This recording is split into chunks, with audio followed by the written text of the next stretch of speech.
trial up in The Hague is getting ugly, you know. Yeah, it's getting ugly. Taylor really did so many horrible things. Yeah.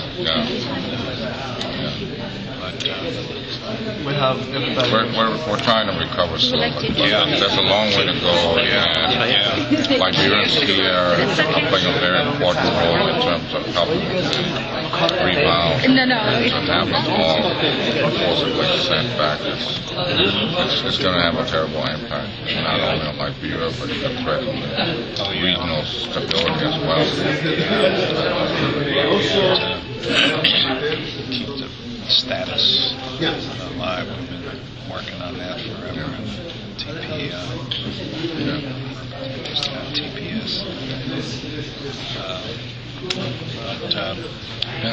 We're also here to identify with our East African brothers. We have the same issues, by and large. We think that working together, we can help to strengthen each other. Oh yeah, there's no question about it. ECOWAS has been a blessing to West Africa, you know. Remember when they went into Liberia twice, because one time they misbehaved. Remember that one? They went on a rampage, but you know, sometimes my Nigerian brothers don't know how to act. But they did more positive by Obasanjo setting in troops to confront the RUF in particular Syria. So still, but what's missing in the Horn is a similar type of regional organization like ECOWAS was, you know, and they were able to move in,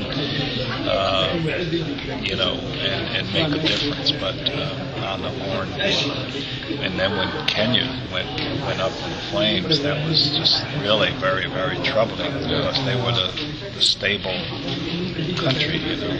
Go ahead, give your question. I'll take care.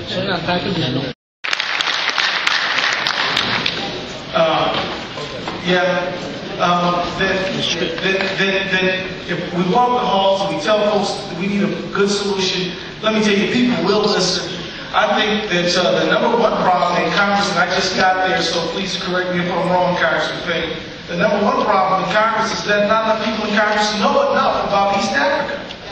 And if we come here, and if we show up and we come there and we talk to people about what's going on, and we make the connection between the United States and East Africa, people will understand how vitally important it is that we promote peace, stability, higher quality of life in Ethiopia, Somalia, Eritrea, all over East Africa, all over West Africa, all over the world, really. I'm one person who believes that the United States, which has the most powerful military in the world, has the biggest economy in the world, that we have yet to reach our destiny because we have not used this great power for promoting peace in the world. And I believe we've got to use this power for promoting peace, justice, stability in the world. And this is something that we can do, God willing, if we put our minds to it. I want to talk for a moment just about domestic issues. I want to say that we need all of your help to help build comprehensive immigration reform. It is something that the country desperately needs. Oftentimes the conversation is focused on the Latin American community, as it should be, many issues there, but also many issues right in this room. I can guarantee you that if I were to take all the people who call my office and need help on their own particular case, we'll have people who have issues in veterans, veterans affairs. We'd have people who have cases in Social Security. We'd have cases of all kinds. But the number one, the largest kind of case that we have, no doubt about it, is immigration cases. And so if we could get immigration reform, it would reduce my caseload in a significant way. But we need everybody in this room to help drive that conversation. So I'm asking for your help on that.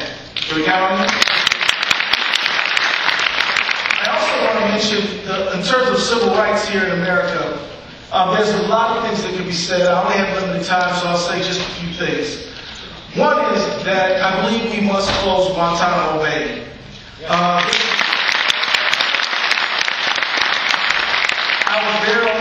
only about 3 or 4 weeks ago, and I can tell you that there are 2 Somalis in Guantanamo Bay. I can tell you that the people in Guantanamo Bay, there's about 285 of them.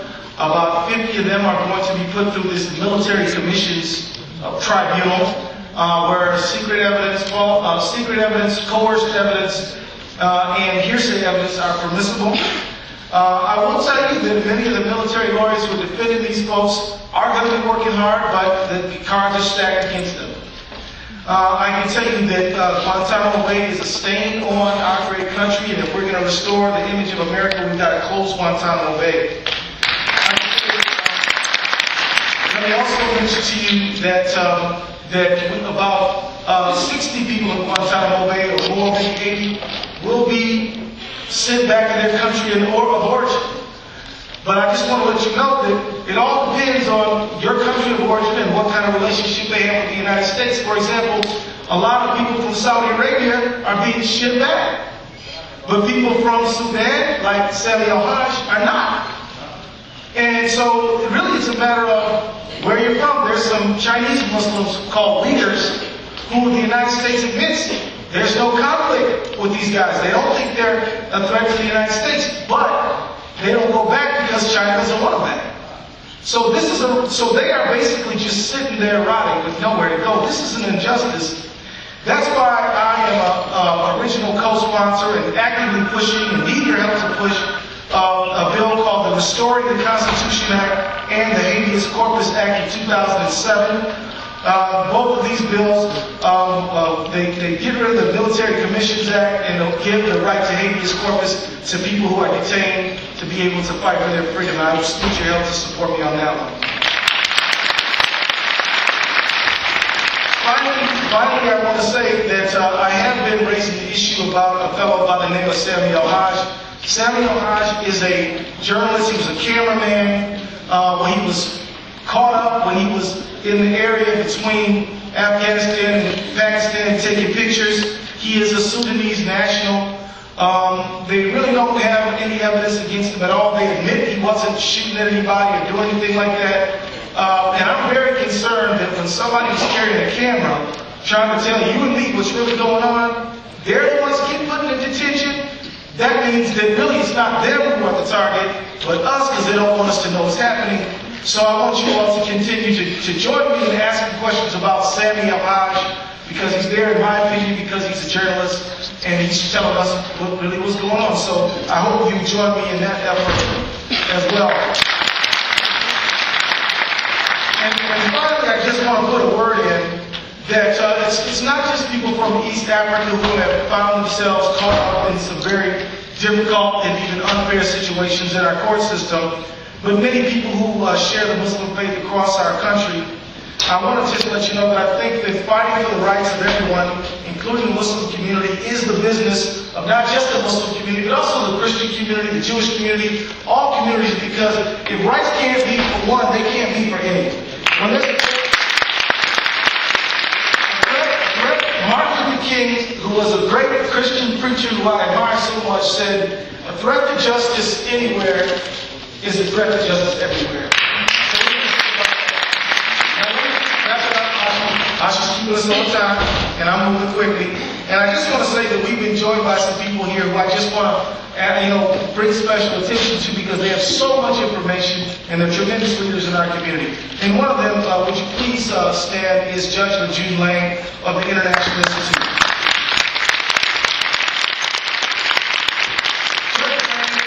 Been in Kenya, she's been in Brazil, she's been all in South Africa, she's been going all over this globe fighting for human rights. Now when she was a judge, she was known as being the fairest judge around. If you had heard of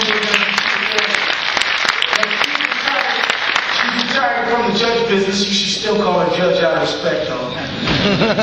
But my point is that she is here with us tonight, and I do hope we can squeeze out a few minutes for her to tell us what she's doing. I know we got a big panel, but we need to hear from her. And I also want to give a big thanks to my good friend, KERPER, who is the president of the Liberia Association.